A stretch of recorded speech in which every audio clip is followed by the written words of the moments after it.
तो बच्चों ये रोटेशनल मोशन एक बार शॉर्ट में ना जल्दी रिपीट कर देता हूँ ये दोबारा, है ना। तो रोटेशनल मोशन में हमने क्या क्या पढ़ना है? Centre mass, moment of inertia and it's theorem, angular momentum and it's conservation, torque पढ़ना है, टॉर्क के साथ प्रिंसिपल ऑफ मोमेंट्स पढ़ना है, और पढ़ना है rotational and translational kinetic energy. अभी मैंने क्या बताया आपको? सेंटर ऑफ मास बताया। सेंटर ऑफ मास के लिए मैंने क्या बताया? ये दो फार्मूलाज आने चाहिए आपको। क्या फार्मूला है? XCM equal to M1x1 plus M2x2 Mn। ये x1 x2 x3 क्या है? जितने भी मासेस हैं जो भी सिस्टम को बना रहे हैं उनके x कोऑर्डिनेट्स, और ये y1 y2 क्या है? उसके y कोऑर्डिनेट्स। जैसे यहाँ पर एक एग्जांपल लिया है तो इसमें हमने एक स्क्वायर ले लिया है जो 4 मासेस से मिलके बना है। क्या क्या मासेस हैं इसमें? यहाँ पर कितना मास है बेटा? 1 kg। और इसका कोऑर्डिनेट क्या ले लिया?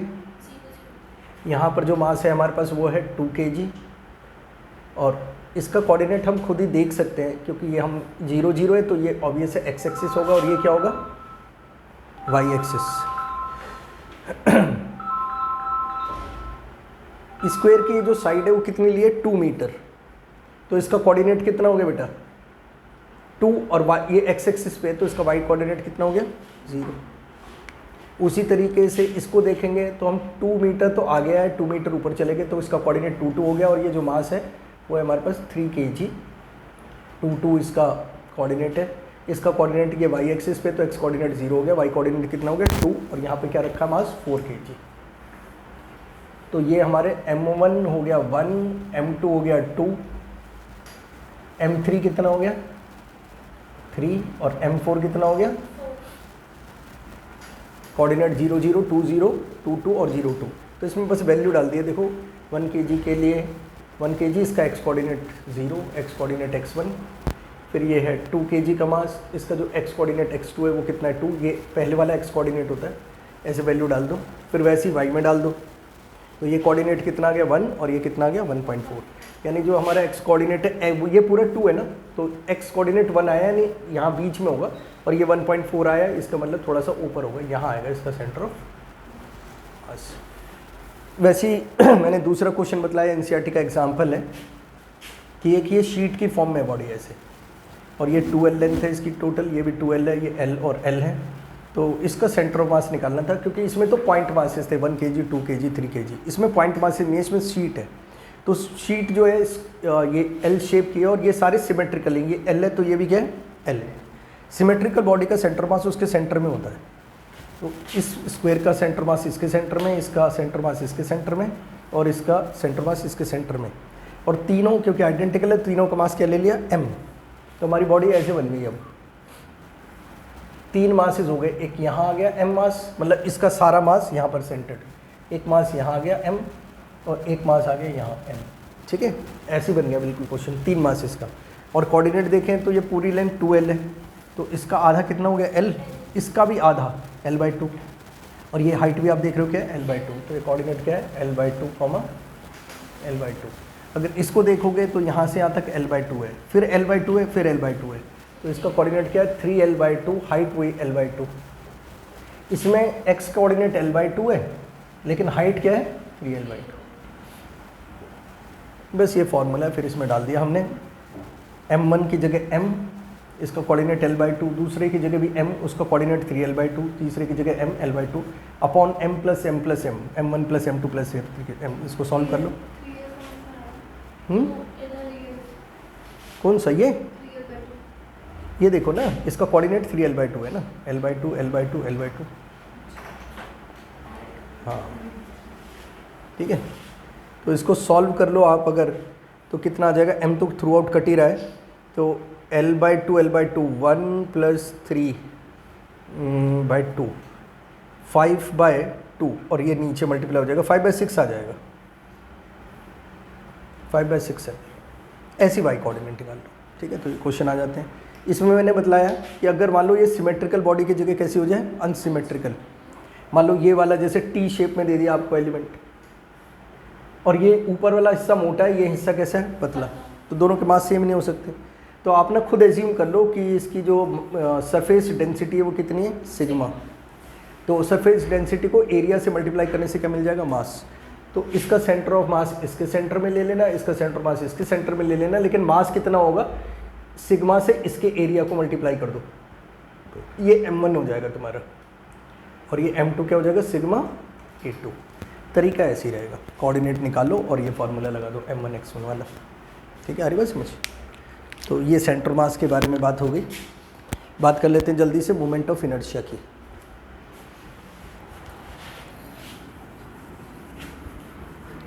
तो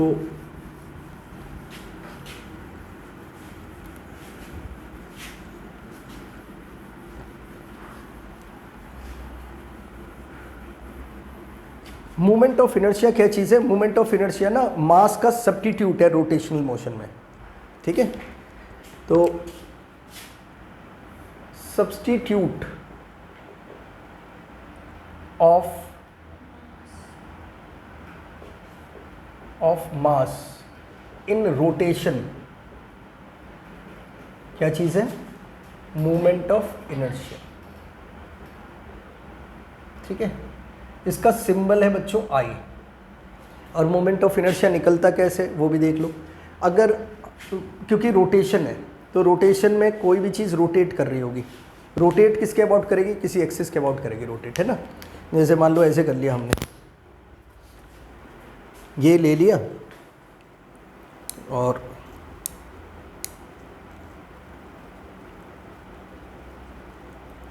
इसको इसके अबाउट रोटेट कर दिया हमने, यूं घुमा रहे हैं हम इसको, है ना। ठीक है, आ रही बात समझ। तो ये मास इस पेन के अबाउट रोटेट कर रहा है, तो इसका एक्सिस ऑफ रोटेशन क्या है, ये पेन है ना। तो ऐसे में ये हमारा एक्सिस ऑफ रोटेशन हो गया और ये मास हो गया। ठीक है, ये ऐसे घूम रहा है, इसका डिस्टेंस जो है वो एक्सिस ऑफ रोटेशन से कितना है, r। तो इसका मोमेंट ऑफ इनर्शिया हो गया सिंपली mr²। कितना हो गया, अगर ऐसे कई मासेस से सिस्टम बनाओ, मान लो एक डंबल है,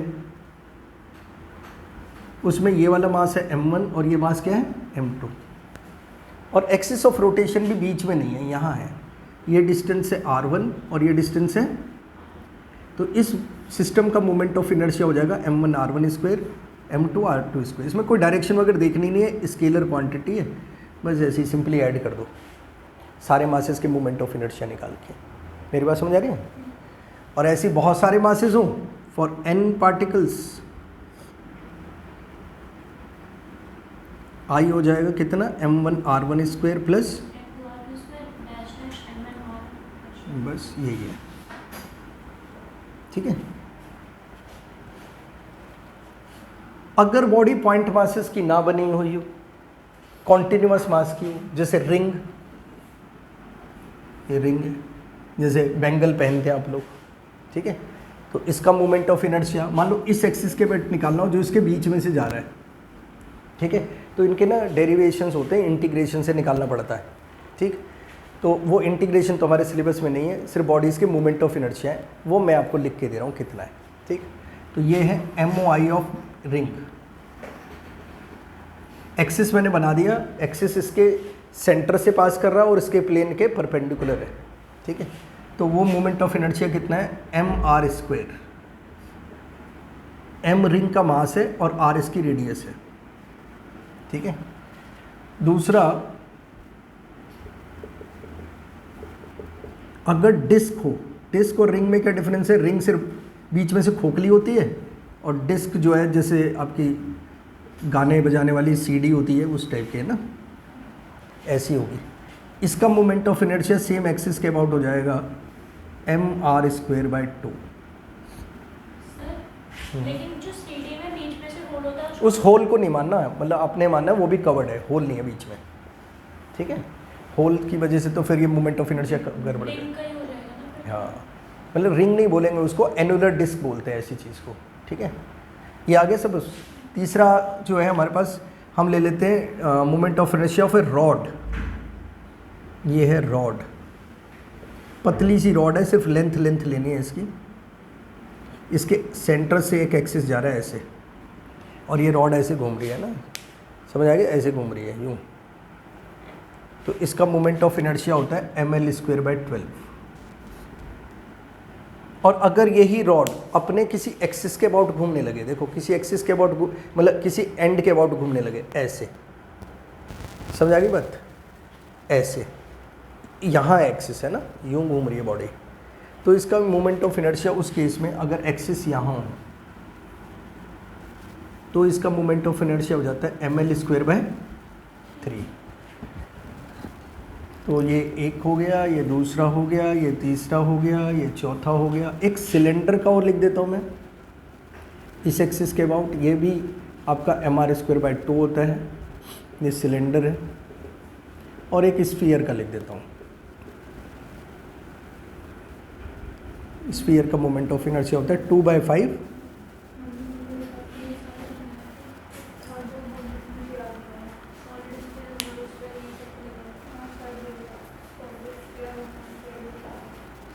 ये जितनी भी ज़रूरत है मैंने लिखवा दी हैं, अदरवाइज़ मैं ग्रुप पे ना आपको एक टेबल भेज दूंगा, उसमें सारे मोमेंट ऑफ इनर्शिया हैं, ठीक है।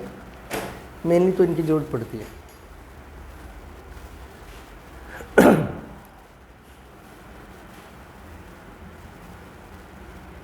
अब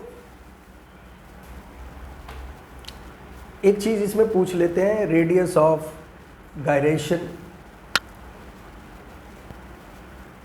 तो मैं आपको बता दूं रेडियस ऑफ गायरेशन क्या चीज़ है। तो बच्चों क्या होता है कि अगर वो तो मैं लिस्ट भेज दूंगा ना, क्यों इसको नोट करने में टाइम वेस्ट मत करो, वैसे भी वीडियो आपके पास, ठीक है। तो रेडियस ऑफ गायरेशन क्या होता है, मान लो मेरे पास ये डिस्क है और इसका ये सेंटर से एक्सिस जा रहा है और डिस्क ऐसे घूम रही है ना, इस तरीके से। इसका मोमेंट ऑफ इनर्शिया कितना है, mr²/2, यही है ना। अब कोई कहता है कि मुझे तो इसको डिस्क नहीं मानना, मैं तो इसको पॉइंट मास मानना चाहता हूँ। क्या मानना चाहता हूँ, पॉइंट मास। पर ऐसा पॉइंट मास मानना है कि इसका मोमेंट ऑफ इनर्शिया ना बदले, mr²/2 ही रहे। तो हम क्या करते हैं कि इस एक्सिस को तो अपनी जगह रहने देते हैं और इसको एक पॉइंट मास बना देते हैं और इसका सारा मास इस पॉइंट पे सेंटर्ड ले लेते हैं, ठीक है। तो इसका यहाँ से डिस्टेंस एज्यूम कर लिया कितना, k। अभी हमने पॉइंट मास का मोमेंट ऑफ इनर्शिया निकाला था mr², ये निकाला था ना, और r उसका एक्सिस से डिस्टेंस था, वो जो मैंने घुमा के दिखाया था। तो अब ये क्योंकि पॉइंट मास है तो इसका मोमेंट ऑफ इनर्शिया क्या हो गया, mk², ठीक है। और हम क्या कह रहे हैं, ऐसी जगह मास को सेंटर्ड लेना है कि इसका मोमेंट ऑफ इनर्शिया बदले नहीं, कितना रहना चाहिए, mr², यानी mk² भी किसके इक्वल होना चाहिए, तो m से m कट गया, k कितना आ गया, r/√2। इसी को कहते हैं रेडियस ऑफ जायरेशन। यानी अगर बॉडी को हम पॉइंट मास माने तो उस सारी बॉडी का मास कहाँ सेंटर्ड लें, एक्सिस ऑफ रोटेशन से कितनी दूर लें कि उसका moment of inertia original moment of inertia के क्या रहे, इक्वल रहे। तो वो जो perpendicular distance axis of rotation से, वही क्या चीज़ है, रेडियस ऑफ गायरेशन। समझ आ गई बात। perpendicular distance from the axis of rotation where the whole of the mass of the body can be considered to be concentrated so that its moment of inertia doesn't change।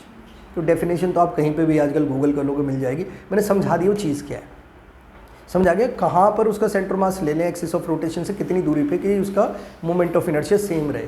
तो इसीलिए क्योंकि एक point mass बन जाएगा तो moment of inertia सिर्फ क्या होगा, mk²। यानी इनमें से जितने भी मोमेंट ऑफ इनर्शियाज हैं, जैसे 2/5 mr² है स्फीयर का, अगर मैं 2/5 mr² को mk² लिख दूं तो जो k आएगा आपका वो स्फीयर का रेडियस ऑफ जायरेशन हो गया, बस। यानी आपके रेडियस ऑफ जायरेशन निकालने का एक बहुत सिंपल मेथड है। What you do, put the moment of inertia of any body equal to what, mk² and find the value of k। आगे सबको समझ, ओके। अब बात कर लेते हैं theorems of moment of inertia. Theorem में दो थ्योरम है, एक है parallel axis theorem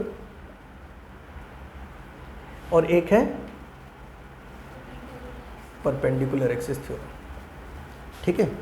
parallel axis theorem क्या कहती है, अगर मान लो जैसे मैं रॉड में लगा के दिखा रहा हूं इसको, तो रॉड है ये, इसका मोमेंट ऑफ इनर्शिया एक ऐसे एक्सिस के अबाउट मुझे मालूम है जो इसके सेंटर से जा रहा है ना, और वो मोमेंट ऑफ इनर्शिया कितना है, ml²/12।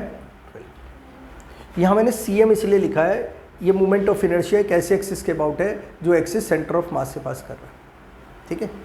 अब कोई कहता है find its moment of inertia about an axis which is parallel to this axis, ठीक है।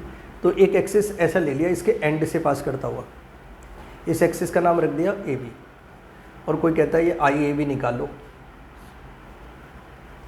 ठीक है। तो हमारी थ्योरम ये कहती है कि moment of inertia of a body about an axis which is not passing through centre of mass but which is parallel to an axis which is passing through centre of mass. तो उसके about moment of inertia will be equal to moment of inertia about centre of mass plus M H square, and H इनके बीच का perpendicular distance होगा। अब देखो इसमें value डाल के देखो, आपको आंसर मिल जाएगा। ICM कितना है, ml²/12 plus M H square. पूरी रॉड की लेंथ अगर L है तो ऑब्वियस है H यहाँ पर आधा है इसका, है ना, L/2 है ना,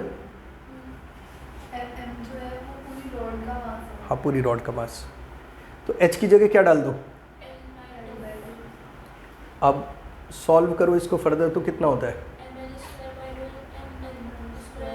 4। LCM ले लेते हैं, 12 LCM आ जाएगा, ml² को बाहर ले लें, 1 + 3 यही आएगा ना,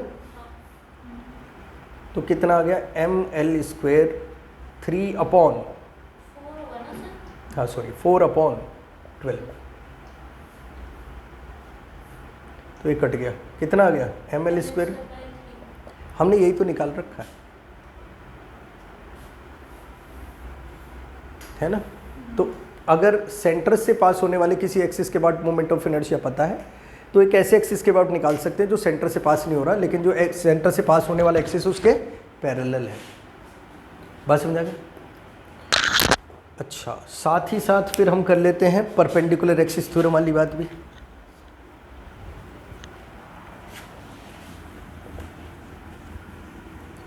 परपेंडिकुलर एक्सिस थ्योरम का जो फ़ायदा है वो है moment of inertia of disc या रिंग निकालने का, लेकिन अगर एक्सिस डायमीटर हो उसका, एक्सिस क्या हो उसका, डायमीटर, है ना, यानी ऐसी चीज़ घूम रही हो, है ना, मतलब ये ऐसे घूम रहा हो, ये अगर मैं इसको डिस्क मान रहा हूँ, ठीक है, पहले किसके अबाउट मुझे मालूम है, यहाँ एक्सिस ऐसे जा रहा है ना, ऐसे घूम रही है डिस्क, ठीक है। अभी किसके अबाउट निकालना है, डायमीटर के अबाउट, डायमीटर तो ऐसा होगा ना, यानी ये ऐसे घूमे तो कैसे मोमेंट ऑफ इनर्शिया निकलेगा, तो इसमें लगेगी परपेंडिकुलर एक्सिस थ्योरम। कौन सी लगेगी, वो क्या कहती है, एक बॉडी है जो 2 डायमेंशनल है, कैसी है, यानी शीट की फॉर्म में बेटा, तो हाँ डिस्क ले ली मैंने ऐसे, तो इसका मोमेंट ऑफ इनर्शिया एक 2 एक्सिस लिए जो इसके प्लेन में ही है, ठीक है, एक को ले लिया x डैश, एक को ले लिया, और एक एक्सिस के इसके प्लेन के परपेंडिकुलर है और दोनों एक्सिस के इंटरसेक्शन से पास करता हुआ एक्सिस है, यानी z एक्सिस है, कैसा है ना, 3 एक्सिस है, 2 इसके प्लेन में ही है और दोनों एक दूसरे के परपेंडिकुलर है, इंटरसेक्ट कर रहे हैं, तीसरा एक्सिस जो है वो प्लेन के परपेंडिकुलर है और इनके इंटरसेक्शन से पास कर रहा है। तो थ्योरम ये कहती है कि जो परपेंडिकुलर वाला है उसके अबाउट मोमेंट ऑफ इनर्शिया जो प्लेन में है उनके मोमेंट ऑफ इनर्शिया के सम के इक्वल होगा, ठीक है।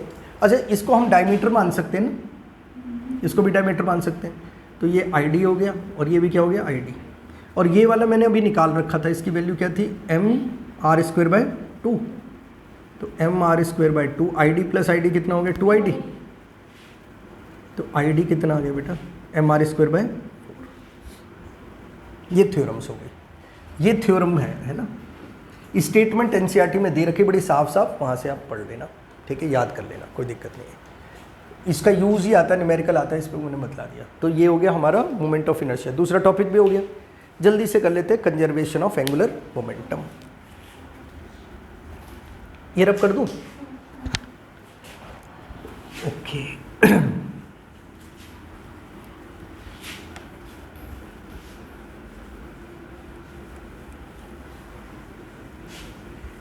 देखो, जैसे हमने कहा कि मास जो है वो रोटेशन में आके मास नहीं रहता, मोमेंट ऑफ इनर्शिया बन जाता है, वैसे ही दूसरी चीज़ों का भी होता है।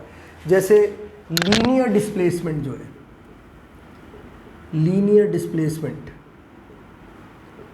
एक्स यहाँ आके थीटा बन जाता है, इन रोटेशन क्या बन जाता है, ठीक है। और लीनियर वेलोसिटी यहाँ आके v की जगह इन रोटेशन एंगुलर वेलोसिटी बन जाती है, ओमेगा बन जाती है। और ध्यान रहे, जैसे हमारे पास न्यूटन की इक्वेशन थी v = u + at, अगर तुम्हें इसका डेरिवेशन याद हो तो हम कहते थे कि acceleration is dv = a dt, ठीक है। इंटीग्रेट कर दो दोनों साइड को,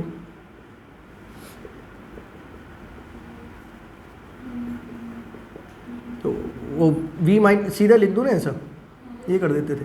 तो पता है इसमें भी, इस चैप्टर में रोटेशन में वो तीनों इक्वेशन जो है ना उनके रोटेशनल पार्ट है। Omega = ω0 + α t, theta = ω0 t + ½ α t², और v² ओमेगा² = ω0, u की जगह ω0 आ गया + 2α थीटा।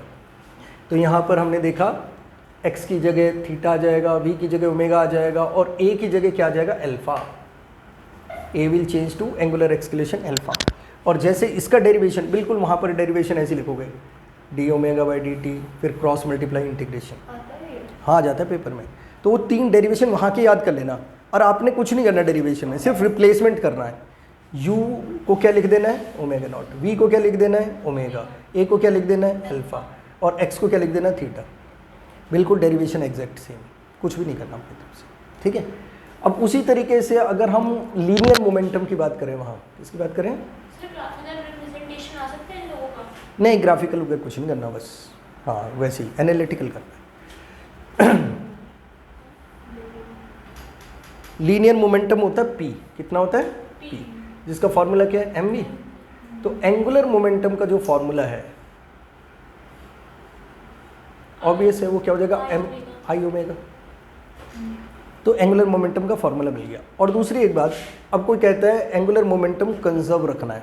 कंजर्व कैसे रहता है, जब बाहर से कोई टॉर्क ना लगाओ, मान लो कोई चीज़ घूम रही है नेचुरली किसी स्पीड से, है ना, इसमें मैंने एक डिस्क लगाई और उसको ऐसे करके घुमा दिया, अब मैंने कुछ फ्रिक्शन भी नहीं है और इसको छोड़ दिया एज इट इज़।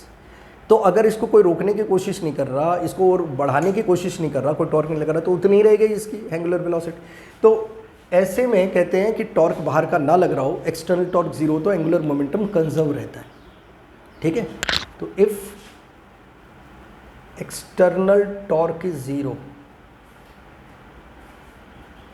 तो angular momentum is conserved, angular momentum is conserved, यानी i⍵ सेम रहेगा।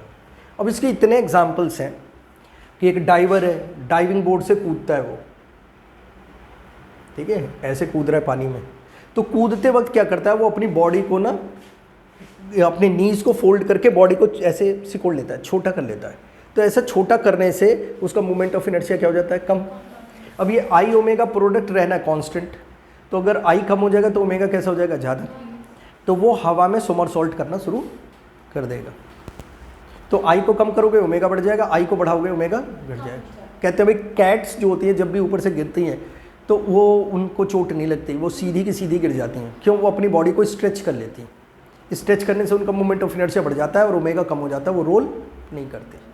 तो ऐसे बहुत सारे एग्जाम्पल हैं। एक जैसे NCERT में सॉल्व एक्सरसाइज में क्वेश्चन है कि एक डिस्क पे एक बच्चा घूम रहा है, उसके हाथ में डंबल्स हैं, तो उसने हाथों को स्ट्रेच कर रखा है, डंबल दूर दूर है, और अभी मोमेंट ऑफ इनर्शिया जो है हमारे पास कितना है, I। फिर उसने अपने हाथों को फोल्ड कर लिया, ऐसे कर लिया, ठीक है। तो अब इसका मोमेंट ऑफ इनर्शिया जो है से मतलब अपने पहले वाले मोमेंट ऑफ इनर्शिया का 1/3 हो गया, से I/3 हो गया, है ना। तो अब नई एंगुलर वेलोसिटी बताओ, तो अगर उसकी पहले एंगुलर वेलोसिटी थी से 10 रेडियन/सेकेंड, तो नई वाली कैसे निकालेंगे, I1 × 10 या I × 10 will be equal to I/3 × new omega. तो ये I से I कट जाएगा, कितनी हो जाएगी, 30। तो I1 ω1 इक्वल टू I2 ω2। इसी चीज़ को कहते हैं कंजर्वेशन ऑफ एंगुलर मोमेंटम। इस पे ऐसे भी क्वेश्चन आता है कि अर्थ है, अर्थ की अभी रेडियस r है, ठीक है, और तुम्हें पता है इसके घूमने का जो टाइम पीरियड है वो कितना है, 24 आवर्स। कुछ ऐसा हुआ कि अर्थ की रेडियस आधी हो गई, तो अब इसके रोटेशन का टाइम पीरियड बताओ। तो फिर वही I1 ω1 equal to I2।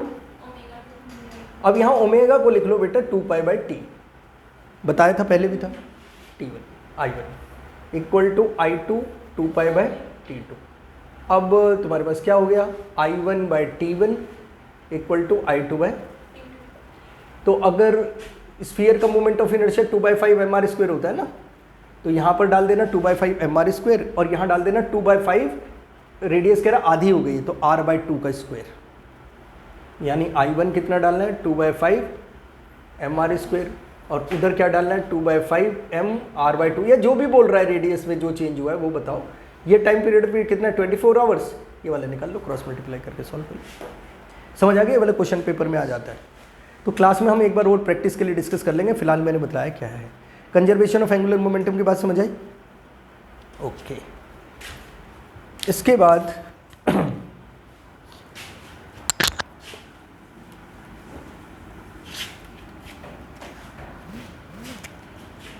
Linear momentum की एक डेफिनेशन है, सॉरी एंगुलर मोमेंटम की एक और डेफिनेशन है, वो है मोमेंट ऑफ लीनियर मोमेंटम।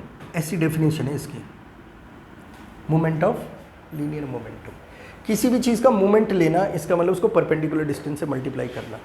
तो एंगुलर मोमेंटम क्या है, moment of linear momentum. Linear momentum क्या चीज़ है, mv, इसको परपेंडिकुलर डिस्टेंस से मल्टीप्लाई कर दो, क्या बन जाएगा, एंगुलर मोमेंटम। मेरी बात समझ आ रही है? तो L इक्वल टू, इसको मैं P लिख देता हूँ RP, क्योंकि R और P दोनों वेक्टर हैं तो ये फॉर्मूला बन जाता है R क्रॉस P। वैसे अगर मैं टॉर्क की बात करूँ तो टॉर्क के मैं 3 फार्मूलाज लिख के दिखला रहा हूँ बच्चों। टॉर्क जो है ना फोर्स का काउंटर पार्ट है। किसका पार्ट है, फोर्स का। F कितना होता है, ma, तो m की जगह यहाँ क्या आ जाएगा I, a की जगह क्या आ जाएगा L। एक दूसरा इसकी डेफिनेशन है, जैसे इसकी मूवमेंट ऑफ लीनियर मोमेंटम है, इसकी डेफिनेशन है मूवमेंट ऑफ फोर्स। क्या है, तो मूवमेंट ऑफ फोर्स है तो भाई ये बन जाएगा ना फिर R क्रॉस F, यही बनेगा ना, ये बन जाएगा। अच्छा, और एक और है हमारा पता है F होता है dp/dt, rate of change of linear momentum. तो टॉर्क क्या होना चाहिए, rate of change of angular momentum, ये है। अच्छा, इस पे क्वेश्चन आ जाता है क्रॉस प्रोडक्ट पे, वो ना R और F की वैल्यू दे देता है। R ऐसे दे देता है 2i cap plus 3j cap plus k cap, और फिर F दे देता है आपको i cap plus 2j cap minus k cap, और कहता है टॉर्क निकालो। तो आपको ऐसे करना है i j k, है ना। R पहले ये याद रखना, पहले दूसरी वाली रो में R लिखना है, दूसरी वाली रो में क्या लिखना है R। F मत लिख देना, 2 3 1 1 2 -1, सॉल्व करना आता है ये। I, हाँ I कैप लो, I का कॉलम छोड़ो, I की रो छोड़ो, क्रॉस मल्टीप्लाई करो ऐसे, 3 × -1 -3, माइनस का साइन लगाओ और इसको क्रॉस मल्टीप्लाई करके लिख दो 2, ठीक है। J से पहले माइनस का साइन आता है बच्चों, फिर J का कॉलम छोड़ो, J की रो छोड़ो, क्रॉस मल्टीप्लाई करो, -1 × 2 -2, माइनस का साइन लगाओ, इन दोनों को मल्टीप्लाई करके लिख दो, प्लस K, इसका कॉलम छोड़ो, इसकी रो छोड़ो, 4 -3, ऐसे टॉर्क निकल जाएगा। तो ये भी हो गया, टॉर्क का काम हो गया, ठीक है।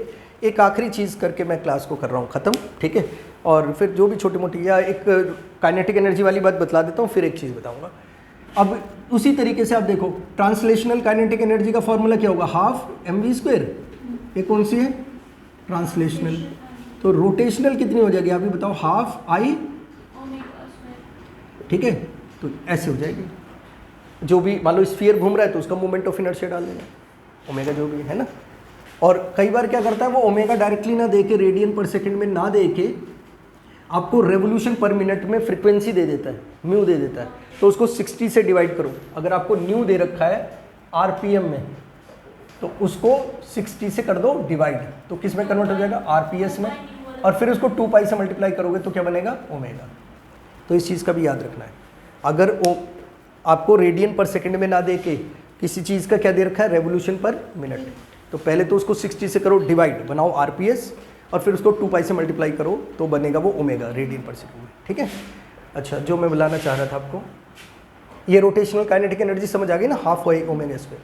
बस एक आखिरी चीज़ बल्ला के क्लास को ख़त्म कर रहा हूँ। मोस्टली चीज़ें ना हमने काम की कर ली हैं। एक डेरिवेशन दे रखा है एनसीईआरटी में ही, टॉर्क और एंगुलर मोमेंटम के बीच का रिलेशन, तो उस पर कभी कभी डेरिवेशन आ जाता है। डेरिवेशन ऑफ टॉर्क है,